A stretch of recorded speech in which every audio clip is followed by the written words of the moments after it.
بررسی سلطان قلب ها، پیکان دوست داشتنی. توی یک ویدیو میخوایم با پیکان عشق بازی کنیم.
قبل از سال 46 بود بازار ورود ماشین‌های خارجی به ویژه آمریکایی و اروپایی به داخل ایران خیلی داغ بود، ولی مردم ما اکثرا نمیتونستن این ماشینا رو سوار بشن. چرا؟ چون ماشینا قیمت‌های بسیار کلانی داشتن و قیمت‌های اونها خیلی بالا بود و هر کسی نمیتونست ماشین سوار بشه.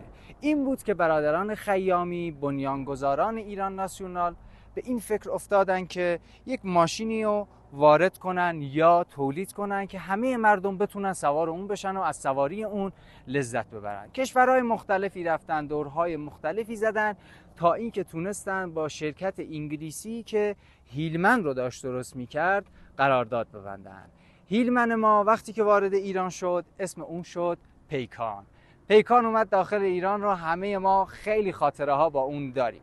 قیمت پایه‌ای که داشت سال 46 12,000 تومان بود. این 12,000 تومان رفت تا سال 83 که به چند میلیون تومان، حالا نمیدونم 4 میلیون 5 میلیون تومان تبدیل شد و پیکان با تیراژ 2,950,000 تا جز ماشین‌های پرطرفدار ایرانی هاست. ماشینی که اکثر ما ایرانی‌ها باهاش رانندگی یاد گرفتیم، باهاش سفر رفتیم و از اون لذت بردیم. 71 اسب بخار قدرت داره و 110 نیوتن متر گشت آورد. این هیلمن دوست داشتنی که ما تو ایران بهش میگیم پیکان. سال 83 اینا بعد از اینکه پیکان دیگه وارد پروسه شد که جزء ماشین‌های کلاسیک حدوداً محسوب میشد، به فکر این افتادن که یک جایگزین‌هایی واسه اون پیدا کنن. جایگزین‌هایی مثل روا، مثل آردی، مثل سمند، مثل پژو، ولی هیچی دیگه اون پیکان سابق نمیشد.